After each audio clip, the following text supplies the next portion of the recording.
heel makkelijk.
In de mond of? Test. Check. Niet te dichterbij, gewoon op afstand. Test. Hoort het? In orde? Oh. Nog iets? Check, test. In orde? Kan je mij duidelijk verstaan? Ja, Nico, hallo. Test. Ja.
Coach, you can sit over here. Thank you.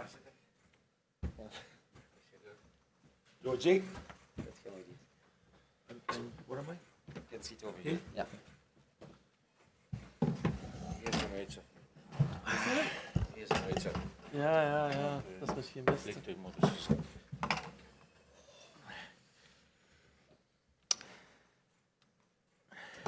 Oké, goedemiddag allemaal. Welkom op de persconferentie, de voorstelling van onze nieuwe coach Chris Coleman. Mooi om te zien dat jullie zo talrijk aanwezig zijn. Ik geef graag met veel plezier het woord eerst aan onze CEO, Frederik van den Steen. Ja, uiteraard ook namens mezelf en namens de club van harte welkom op deze persconferentie. Ik zie dat er veel volk is, dus dat is natuurlijk wel leuk. We hadden natuurlijk belangrijk nieuws te melden vandaag, hè, want inderdaad, we hebben een nieuwe coach. En we zijn er zeer blij om. De zoektocht is wel heel intensief geweest. Het is nooit leuk als je van coach moet veranderen. Dat is nooit plezant. Hè. Dat doe je meestal omdat er iets niet goed gaat. En dat was wel het geval. Maar goed, we zijn heel intensief in gesprek gegaan met heel veel kandidaten. Want dat was wel het geval. Er was heel veel interesse van heel veel coaches, heel veel trainers over heel Europa, over heel de wereld zelf, die interesse hadden om naar OHL te komen. Dat deed ons wel plezier, omdat uiteindelijk dan zie je toch dat je als club toch ergens voor staat. De link met Leicester City zal er wel iets mee te maken hebben, dat we toch wel iets bekender zijn misschien dan andere clubs. Maar dat deed ons natuurlijk plezier dat ook heel veel mensen en heel veel coaches in ons verhaal geloofden in het project OHL. En ja, goed, de zoektocht is gestrand op Chris, want ja, Chris kwam er eigenlijk als beste kandidaat uit. Hij kon eigenlijk alle parameters en alle zaken die voor ons belangrijk zijn, kon hij perfect invullen. Hij had ook heel veel zin, hij zal u dat ook straks wel zelf vertellen. Hij geloofde ook meteen in het project, hij is zeer gemotiveerd. En dat was voor ons natuurlijk wel heel belangrijk.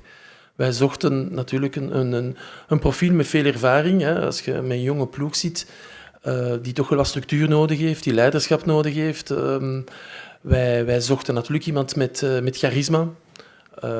Iemand die voor een groep kan staan, die heel veel ervaring heeft op het hoogste niveau. Want uiteindelijk, en ik heb het al vaker gezegd, deze club is een club in volle ontwikkeling.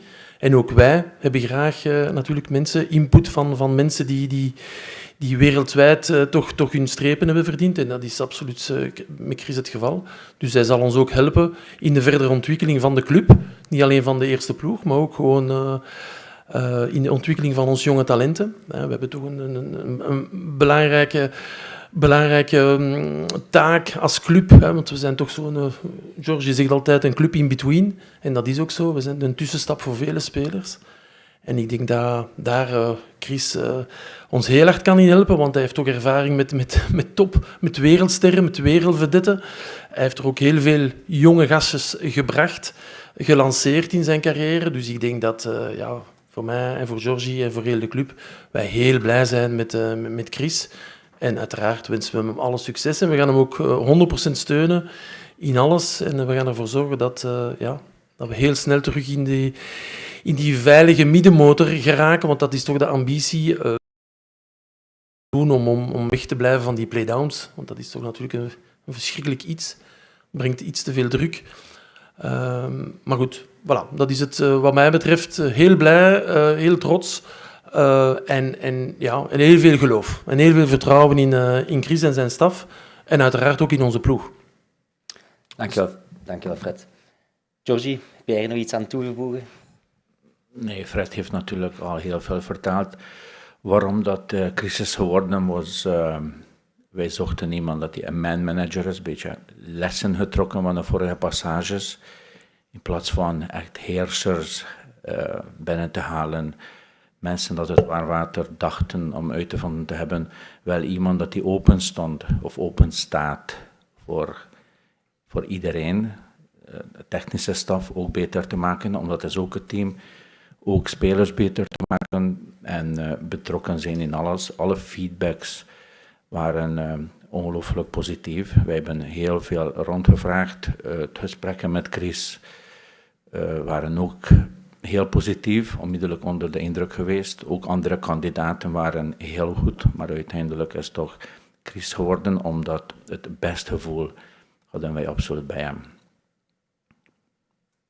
Okay. And last but not least, our coach, Chris Coleman. What did you think of, how do you feel with the new appointment as head coach of OH Leuven? Yeah, well, it happened very quick. It happened very quickly. I spoke with Georgie and Frederick, and really after one hour, 2 hours of speaking, I knew about the club because I know about Belgium football. You know, as a coach, you're always looking at the different leagues, the different different teams, different styles. So I know all about the club.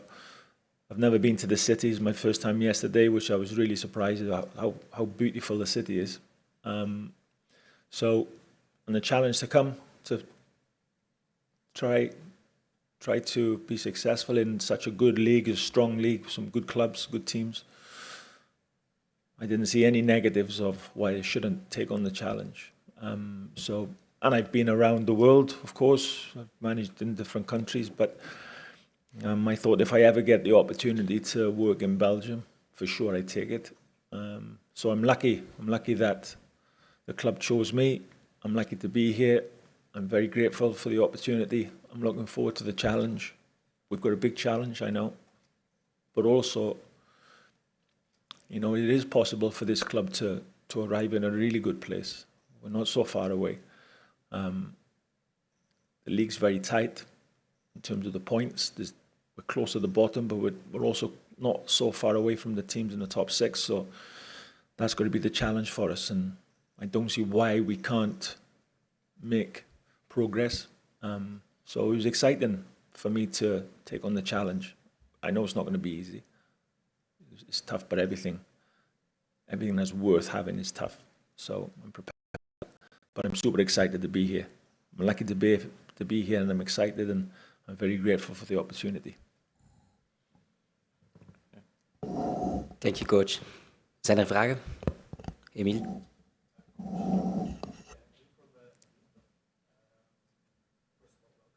Thank you.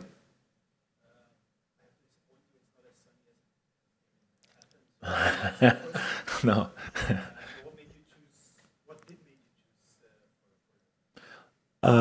To come here, I just the football. It's the football, you know. It's always about the football. I've never. The jobs I've had, the experience I've had. Normally, I've had to come into a club that's been struggling. We need to avoid relegation and try to build. That's really been my career. You know, I've never gone into a club where it's rock solid, stable. It's challenging for the league, challenging for Europe. This is as healthy situation as I've come into. Albeit, okay, when you look at the league, where there's a point between us and 4 or 5 teams below us, and above us is 4 points or 5 points. This is still a very good club in a very good league. And I wanted to take that challenge because I do believe that if we do it correctly and we have a little bit of luck, why can't we challenge for, you know, those teams in the top 6? We have to look at that in the distance. We're still looking at the teams behind us also at the moment. But I'm not worried about, you know, I've been in Cyprus just now, I've been in Greece, and obviously the weather is a lot different. But also, the Greek league is a very good league. It's a very strong league, tough league. And I think the reputation of this league also, the Belgium league, you know, is growing. It's getting better and better. A lot of good players, good coaches here. So it's going to be a big challenge. But like I just said, it's an honor for me to be here, to be in amongst the other coaches in this league, to challenge some of the clubs, some of the teams. So I think it'll make me better. I'm still trying to get better, even at my age.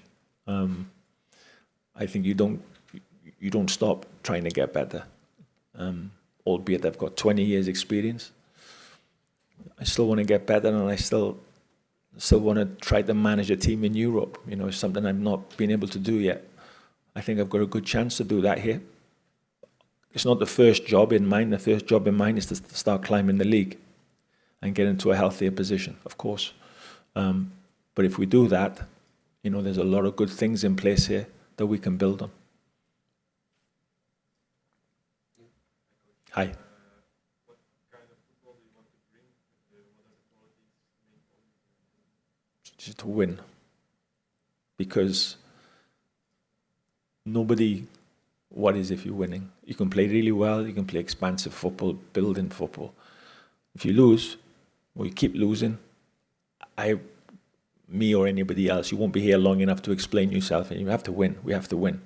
So I've just arrived. I'm arrived into a good club, It's a nice vibration here. I think our players are good enough to be a bit higher than where we are. We also need a little bit of luck and a bit of belief, but I think we're capable of doing a bit better than where we are. How we do that, which structure, of course there's so many different structures now, and I think sometimes we get a little bit too caught up with trying to be too clever in, we want to play this way, that way. We want 500 passes before we have a shot at goal. You know, the keeper and the defenders have to pass it 30 times with each other before we go forward. It's like the modern day coach has to do this. I don't feel under pressure that I have to do that. I'm not worried about the consequences.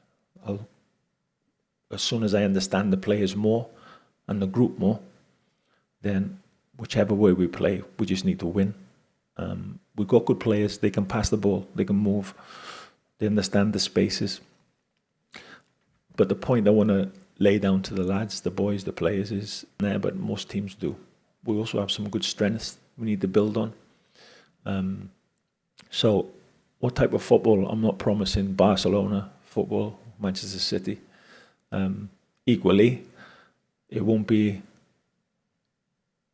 from back to front all the time either.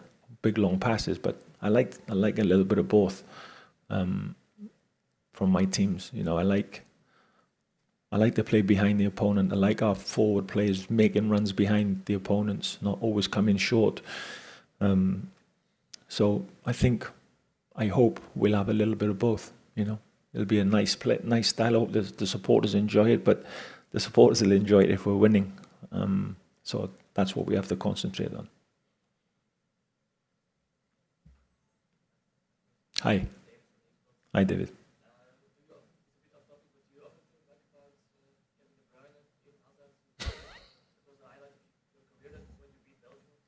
Sorry, who are those players you just mentioned?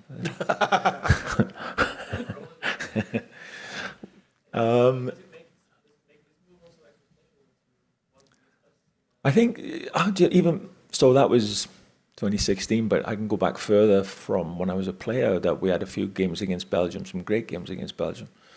So I have a really good experience. When we played here as a player, we played here. I think we played in Brussels. We lost 3-2, I think. But the atmosphere was fantastic. And then, of course, with what happened when I went on to coach Wales, and we had some great games against Belgium, some close games. And then, okay, we just mentioned those players, world-class players, and Belgium at that moment was a world-class team.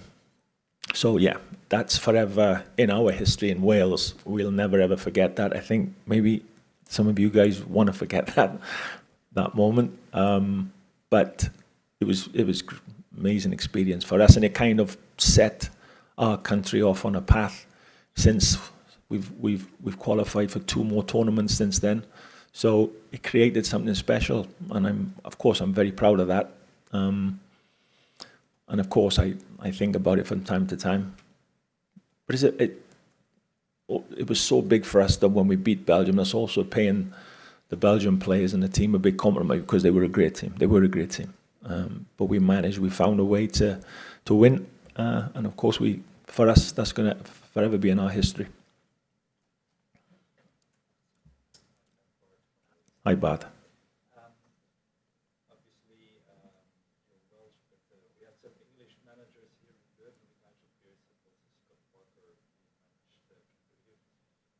Talk with them about which managers going to our league, or does it apply to you because you work with World? Yeah, it's a good question. Yeah, I haven't spoken to Nigel. I don't really know Scotty. I know Nigel more because we played against each other with the same era. But I didn't speak to Nigel for the reason you just said, because I've already experienced, different countries and working abroad. I think a little bit different because Nigel's been here and he has the experience of being here. No doubt I'll have a conversation with him at some point. As of yet, I didn't really have a chance because it happened so quickly, me and the guys, we only spoke 2 days ago, and here I am. So I've not really had a chance to speak to Nige, but it would be more about the league, you know, when he was here, and his experience there. But I think I didn't make any phone calls because I've already had the experience of working abroad, you know. 2 years in Greece was a really good experience, very tough experience.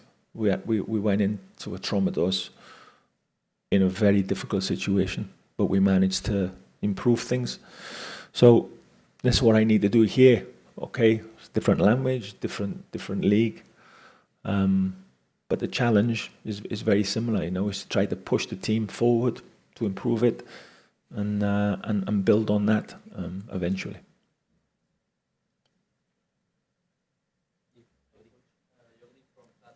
Hi, Yuri. How many games of OHL did you saw before you start the special No, before I spoke with the guys.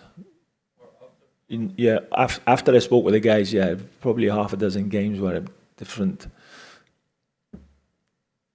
Looking at our players in different situations, looking at the team as a team, and the structure that was in place at the time, and then looking at the other teams, the opponents. So, yeah. But then after the conversation I had with George, the last conversation I had with Georgie, I basically flew from Cyprus to England. I arrived in England Saturday evening at 11 o'clock. And then I travelled to Heathrow at 4 o'clock in the morning to be here. So I haven't had a lot of time to see as much as I would like. And that will come in the coming days, of course. The longer I'm here and I'm settled in. And we've got a fantastic staff at the training ground. I met them today. Really good. And they know what they're doing. You know, analysts and performance coaches, and it's all in place there. So I'll be spending a lot of time with them, picking their brains, because they know at this stage they know more about the team than I do. So, you know, I'm going to be heavily dependent on their knowledge in these coming days. One more question. Do you remember after Belgium, there was a Belgian journalist who came to ask you, you are searching for a national coach in Belgium. Do you remember that? Yes, I do, yeah. But there was also an English journalist asked me the same question about England. Yeah. I was in school. Who will you bring as your assistant manager? Yeah, I'll bring my assistant I've had from the last two jobs, George Kourakakis, who was the coach of a Traumados when I arrived, and then he helped me, and then he came with me to Cyprus. But because this happened so quickly, he had to fly back from Cyprus to Greece on Sunday, and he'll arrive here tomorrow.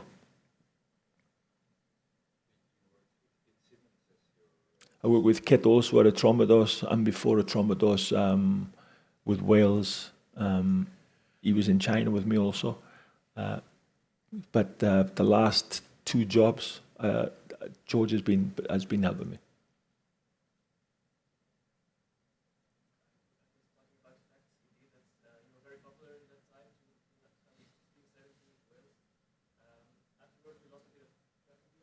Mm. Yeah.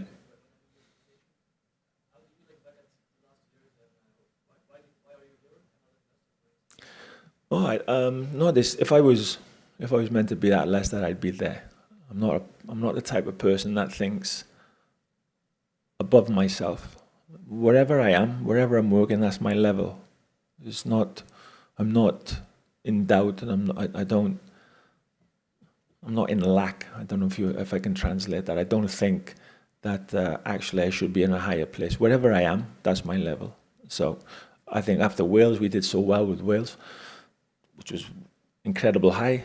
Then after Wales, I fell flat on my face. I went to Sunderland, and it all came crashing down in the space of 4 or 5 months. That's football. You win and you lose. You're successful and you fail.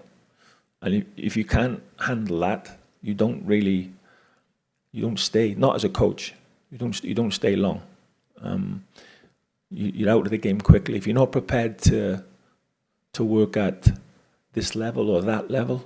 Then I think you're gonna, your career it's not prolonged. So wherever I am, that's my level. I don't think about I should be here or I should be there. I think if sometimes I'm asked about different jobs and I don't feel it's right for me. But if I think it's right for me, it doesn't matter where it is, then, I'm more than happy. I'm grateful and lucky because there's a lot of coaches out of work, a lot of good coaches that can't get a job. It's really really difficult. So I'm super, super lucky to get the opportunity to come here, manage this level, manage this team. Is lucky for me to be here. So this is my level now. 2 weeks ago, my level was Cyprus. A year ago, my level was Greece. Before then, whenever, I've been doing it for 20 years. Wherever I am, that's the level where I belong.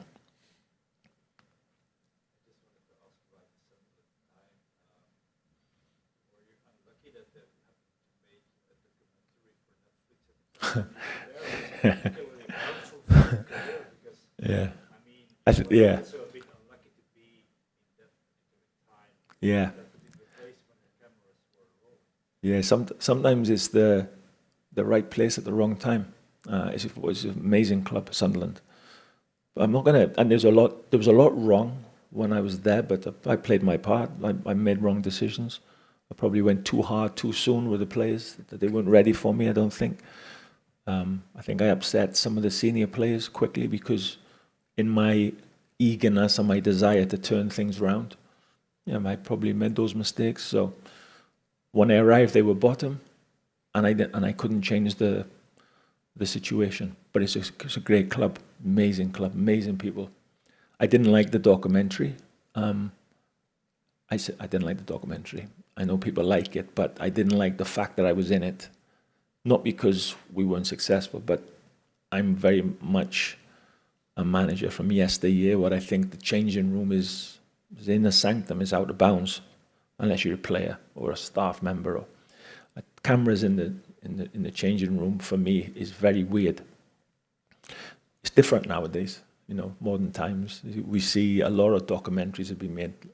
We see coaches giving team talks, but for me and where I'm from, is alien for me to do that. So I wasn't comfortable with that. But they made a good documentary. I believe it was good. I've never seen it. A lot of my friends have watched it. I've never watched it. But I was never comfortable with the whole situation.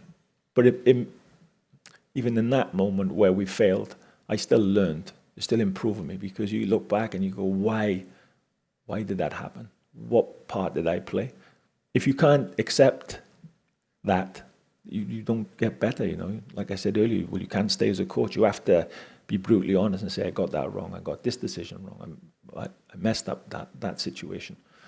I didn't create that situation, but at the moment where we needed to improve, whatever they needed, I didn't have it because we didn't improve.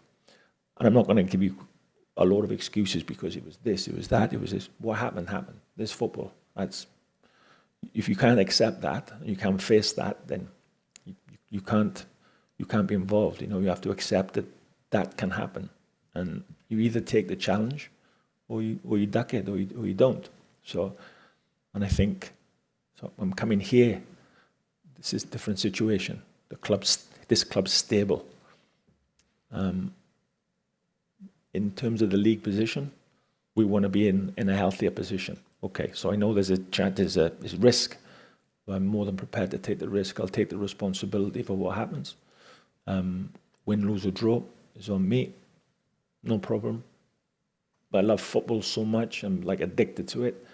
And that feeling of winning, you can never ever match that. It doesn't matter how much money you got. It doesn't matter what car you drive or how big your house is.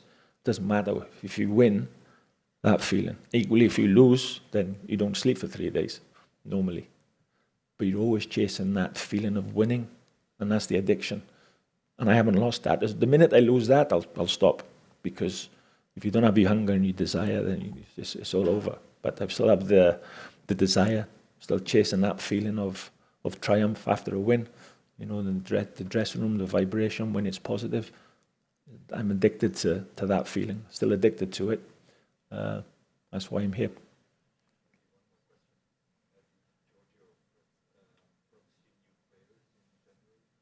Yes, they promised me 20 new players from the Premier League, from the Bundesliga. So if they don't arrive, wait. You know what? Honestly, I was. It was such a positive conversation. It was honest, and I appreciate that. I know what we can do and what we can't do. We've got scope. We've got the possibilities to sign a player if we want, and hopefully we don't lose any of our best players. But look, this is football, and in any club, a player can move in a transfer window if the offer is big enough. That can happen. So, but you know, I think we're in a good way financially.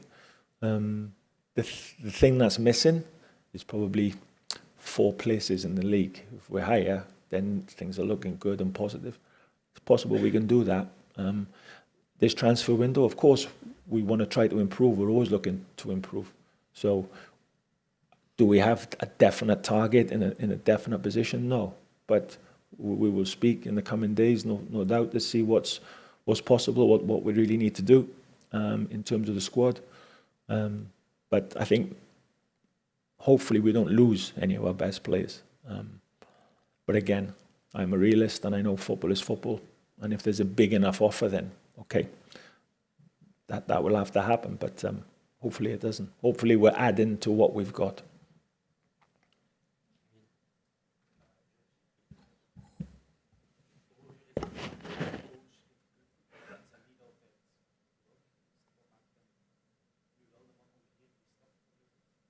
Waarom dat wij de keuze hebben gemaakt? Nou kijk, Emiel, het is echt heel moeilijk om een juiste profiel te vinden. Het is niet zoals bij de spelers dat wij kunnen terugvallen op bepaalde dingen. Hier, ik moest echt op mijn gevoel afgaan. We hebben verschillende gesprekken gevoerd met de kandidaten, Fred en ik. En achteraf hadden wij direct zoiets, nee, hij wordt het niet. En er zijn 3-4 kandidaten overgebleven, dan nogmaals gesproken en nogmaals. En dan echt op ons gevoel afgaan, het verhaal begrijpen, waarop eindelijk Chris constant gebleven, oké, hij wordt het. En zo is het echt puur op gevoel, natuurlijk op track record, alles wat hij gedaan heeft, de feedback, nogmaals, wat wij gekregen hebben, wat wij gevoeld hebben, hoe dat hij presenteert had, wat wij verwachten. Wij hebben ook ons structuur uitgelegd. Fred heeft alles stap voor stap uitgelegd.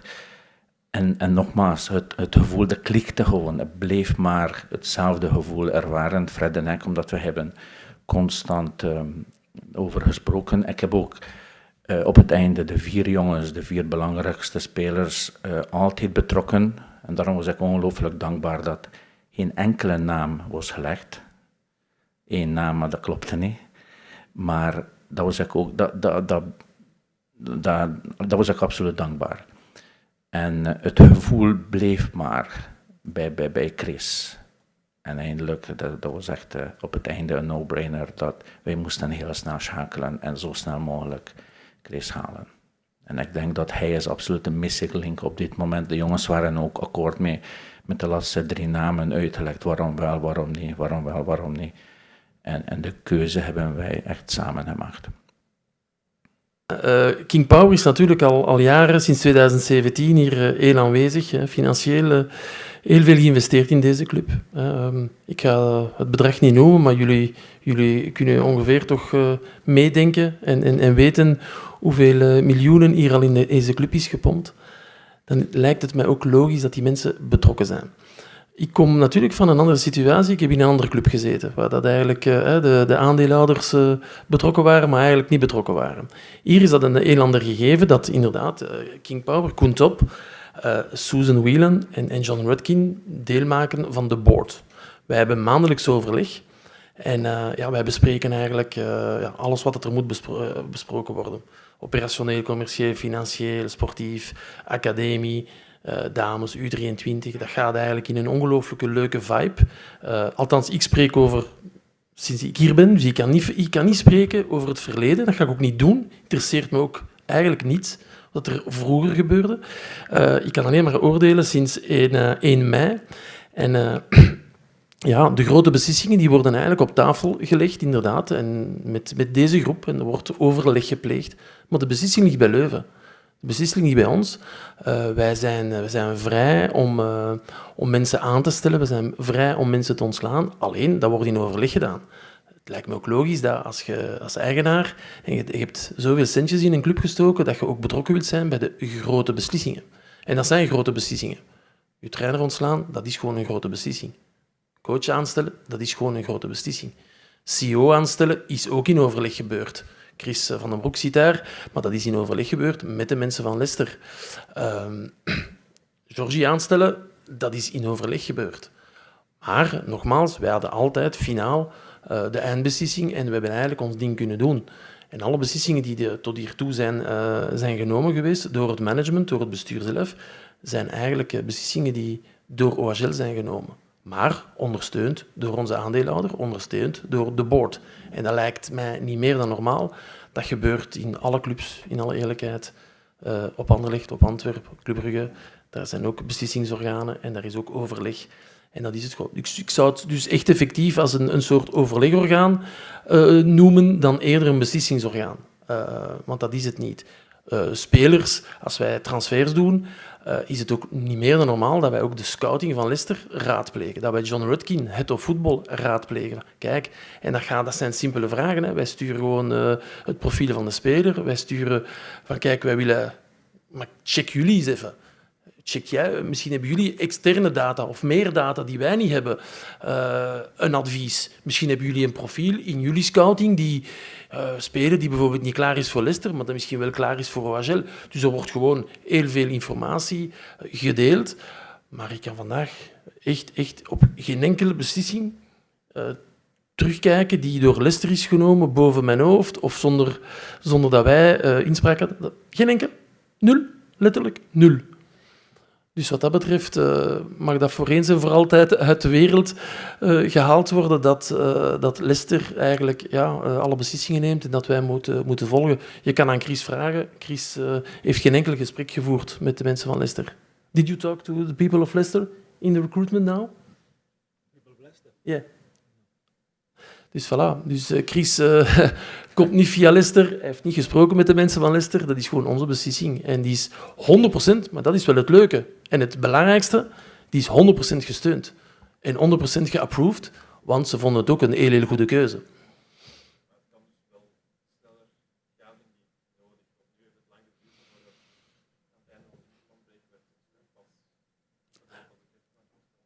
Ja, maar dat heeft lang geduurd. Dat is gewoon omdat wij zelf, Georgie en ik, in gesprek waren telkens met verschillende kandidaten. En we hebben heel veel mensen gesproken. Hè. Wij zijn eigenlijk de eerste gesprekken starten van in de week van Sint-Truiden. Toen op dat moment Oscar Garcia ons net voor die wedstrijd had gemeld van kijk, ik wil weg. Zijn wij 5 minuten later zaten wij met 2 al te brainstormen van oké, who's next? Want het gaat gebeuren. Vroeg of laat zal Oscar zelf misschien vertrekken. Want hij heeft aangegeven, ik wil weg. Dus we zijn toen al met 2, in alle geheim en in alle discretie, met verschillende coaches gaan praten. Op dat moment zelfs voornamelijk Belgische coaches. De namen zijn verschenen in de pers, dus ik ga ze niet herhalen. Maar goed, er zijn sommige namen die echt kloppen. Maar het is zoals Georgie zegt, op een bepaald moment, je hebt een bepaald profiel. En we hebben daar volgens mij heel minutieus aangepakt. Met een hoop parameters waar de mensen moesten aan voldoen. En van zodra er 2, 3 zaken waren die niet voldeden, kregen we een red flag. Oké, die niet. En we gaan in gesprek. Maar zo'n gesprekken gebeuren, dat is heel intensief. Hè? En dus elk moment, elk gesprek kan een trigger zijn om toch een andere optie te kiezen. En dat hadden we bij hem niet. Dus ja, en uiteindelijk... Dus voor mij heeft dat proces absoluut niet lang geduurd. En het heeft zeker niet lang geduurd, omdat we zogezegd geen goedkeuring kregen in de rechter, want dat klopt. Maar dat klopt helemaal niet. Als het lang geduurd heeft, dan heeft het vooral te maken met het feit dat we zeer minutieus te werk zijn gegaan en elk gesprek gebruikt hebben om elk parameter van de profielen echt af te vinken. En het moest gewoon elke keer kloppen. En dat gevoel hebben we nu wel. Uiteraard, hij is geen tovenaar, wij ook niet. Maar wij hebben wel een goed gevoel. En wij zijn overtuigd dat hij wel de juiste persoon is. Laatste vraag.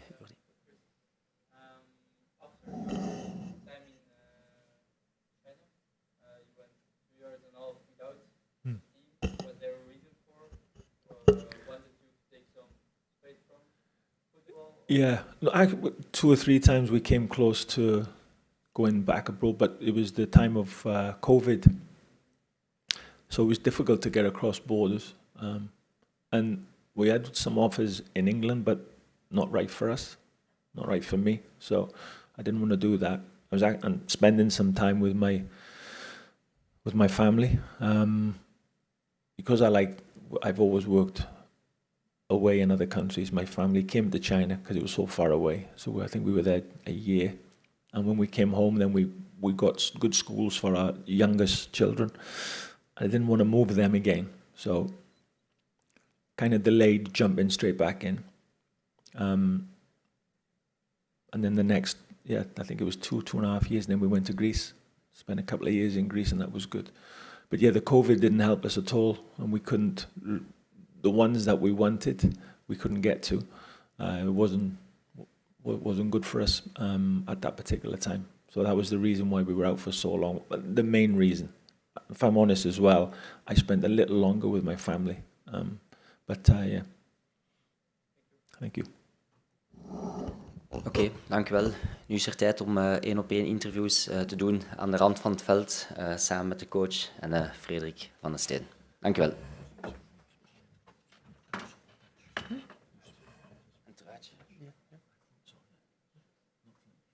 Yeah, the same.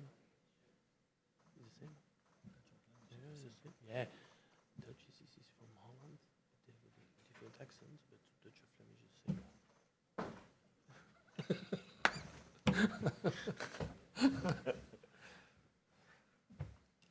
Kevin, maybe after that. Yep. Or, Thank you.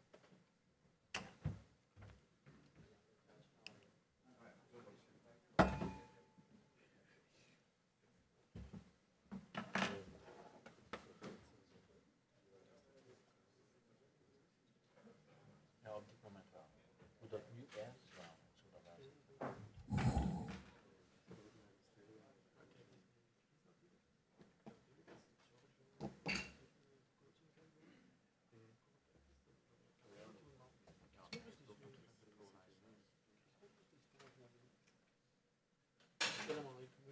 Chris.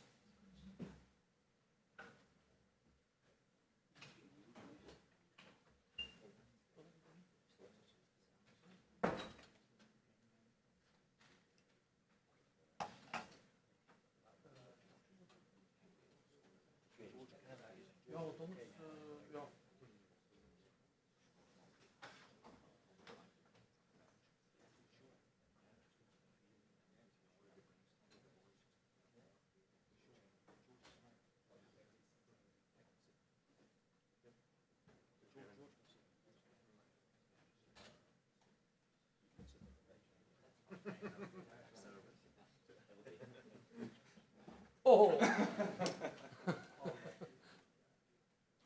Ja, shirt together. Joji. Georgie, kom eens even, kom. Kom, Joji. Kom, jongen, kom. Die zijn man niet zo bescheiden, zitten. Mijn haar.